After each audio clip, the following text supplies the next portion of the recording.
Paz do Senhor, irmãos. Hoje eu gostaria de compartilhar com os irmãos uma passagem com os irmãos. Hoje é domingo de Páscoa. Eu gostaria de meditar um pouquinho com os irmãos a esse respeito. Mas independente do dia e da data específica, se tratar de Páscoa, né? O conteúdo dessa mensagem, os fatos ocorridos dentro deste assunto que nós vamos falar nesse momento, né? Independe de datas específicas, né? Porque a celebração da Páscoa, né? Ela acontece, né? Na nossa vida em todo o tempo, né? Porque nós celebramos a morte do Senhor toda vez em que nós, né, celebramos a ceia do Senhor, né?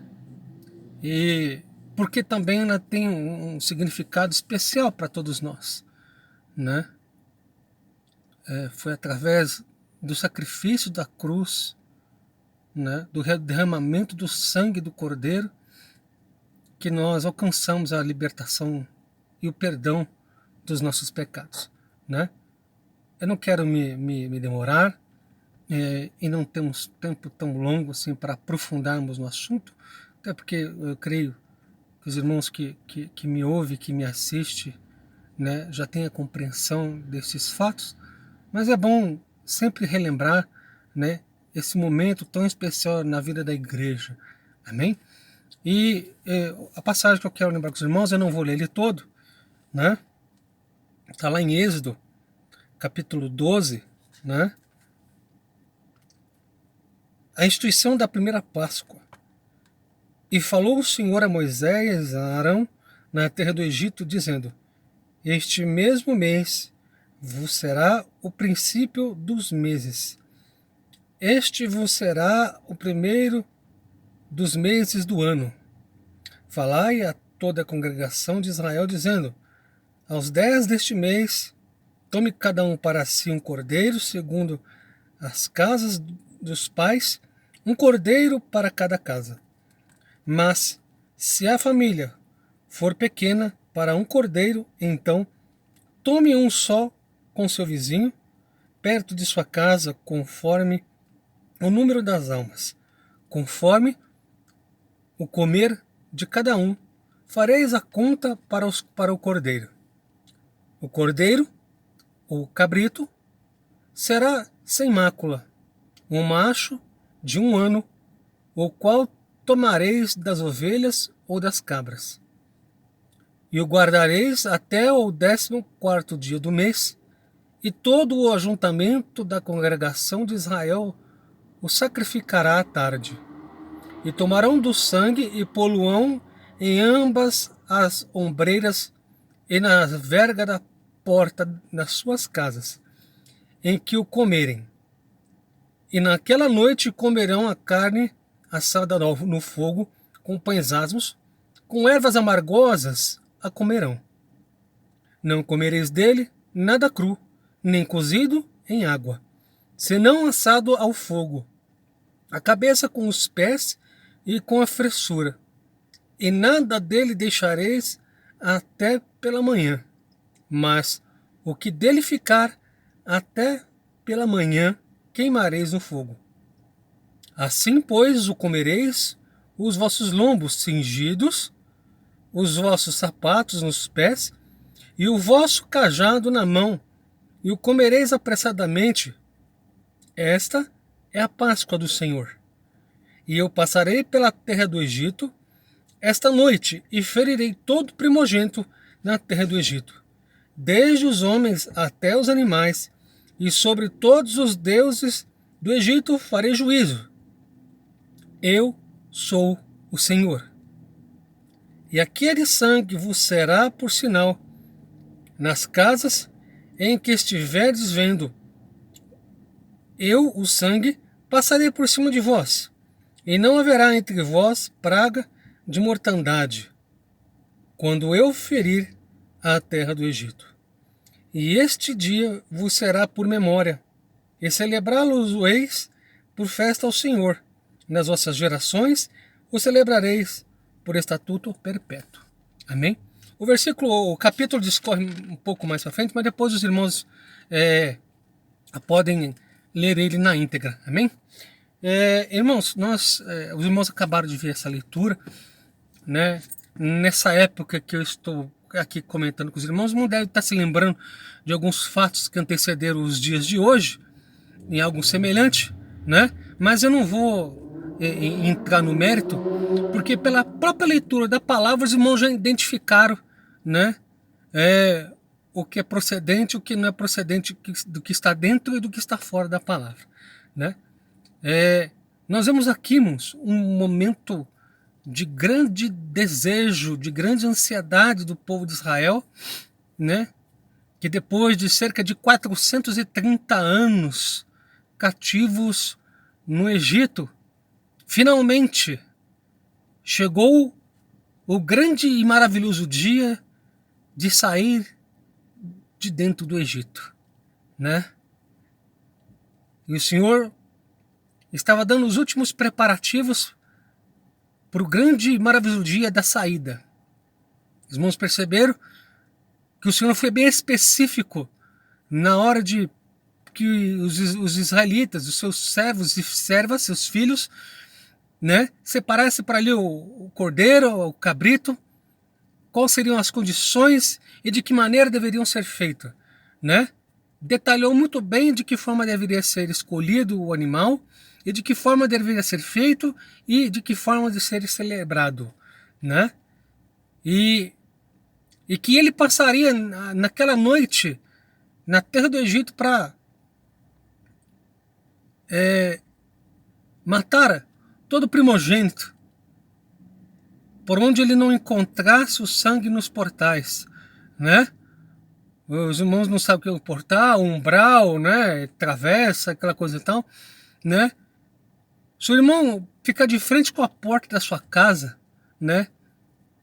Evidentemente, as casas daquela época não existiam portões, muros, né? Cercando as casas, né? As casas antigamente naquela época tinha acesso direto, né? E nós podemos nos lembrar aí, né? De vendo alguns desses filmes bíblicos, né? Baseados naquela época, mas vamos perceber isso, né? Então, no umbral da porta, ao redor da porta, né? Onde fica encaixada ali a porta ali, né? Deveria se passar o sangue do cordeiro ali e na porta, né? Quando o Senhor, né? Veja que a fala, quando eu, Senhor, passar sobre o Egito, né? Ele, o Senhor, ou o anjo do Senhor, né? Alguns entendedores maiores aí, os doutores da palavra aí, podem entender que também seria o anjo do Senhor, e é que se dá o entendimento que poderia ser o Senhor Jesus, né? Então, havendo o sangue, né, passado nos umbrais da porta, em volta da porta, né, havendo esse sinal, o Senhor não ia tocar naquela família ou naquela fazenda, né? Seriam poupados os primogênitos ali. E olhando para o futuro, irmãos, quando Jesus estava indo de encontro ao Rio Jordão, onde João Batista estava batizando, né? E que João era enfático nas suas pregações, ele dizia: olha, vocês estão vindo até mim para purificar vocês de todo o pecado, né? Mas deixa eu te falar uma coisa para vocês, eu batizo vocês com água, mas vai vir um depois de mim, que ele não batiza só com água, mas batiza com fogo. E esse é o Cordeiro de Deus que tira o pecado do mundo, né? E João, nas suas pregações, ele carregava esse desejo, essa ansiedade de que esse dia chegasse, né? e dizendo enfaticamente ao povo que depois dele viria esse outro, né? João tinha essa preocupação, né? João Batista, né? Reforçando aí que genealogicamente ele era primo de Jesus, né? Filho de Isabel e de Zacarias, né? Seus tios. Então, quando chegou o dia, irmãos, eu fico imaginando aquela cena. Devia ser um negócio estupendo. João Batista, quando bateu o olho em Jesus, imagina que houve uma euforia, né? Uma alegria excomunal dentro do peito de João Batista, que eu acho que se fosse eu não sei, acho que eu daria pulo, cambalhota, plantava bananeira, soltava fogo, saia gritando, né? Porque, irmãos, o privilégio que João Batista teve, né? Simeão, né? Quando recebeu Jesus em suas mãos para batizá-lo no templo, né? E fazer a circuncisão, quando José e Maria, perdão, entregaram a criança nas mãos daquele homem, ele deve ter chorado, irmãos, compulsivamente, porque aquele homem passou a vida inteira, né? E chegou na sua velhice. A Bíblia não diz com que idade Simeão tinha, mas não devia ser jovem, não. Devia ter alguma coisa na casa dos 70, 80, alguma coisa nesse sentido, talvez até um pouco mais. Quando ele pegou aquela criança, ele olhou. Ô, irmãos, você imagina aí, você segurando o libertador de Israel, o Messias prometido, o Filho do Deus Altíssimo. Você imagina que grandeza, que orgulho, que prazer, irmão. Não existe palavra no português e talvez em qualquer outro idioma para expressar essa alegria de segurar o primogênito de Deus. Você está lá fazendo o seu trabalho, irmão, e de repente, né? Aquele que você dizia tanto que viria, aquele que você fazia o seu trabalho esperando que um dia você entregasse o seu trabalho para ele. Quando João bateu o olho, irmãos, que coisa linda deve ter sido. Eu falo, gente, para. Né? Lógico que eu estou aqui conjecturando, estou contextualizando. Estou imaginando a cena. A Bíblia não relata a emoção que João teve. Evidentemente que não. Mas, dada a circunstância, mano. Quando ele olhou ali... Gente, tá ali, ó. Eis aí o Cordeiro de Deus que tira o pecado do mundo. É esse aí que eu falei para vocês durante todo esse tempo. É esse aí, ó. Olha bem para ele. É esse aí. É exatamente esse. É desse aí que eu falei. É esse que vai batizar vocês com fogo. Eu até aqui foi com água, mas ele é com fogo. Quando Jesus chegou, ele se inclinou para batizar. E João falou, Senhor.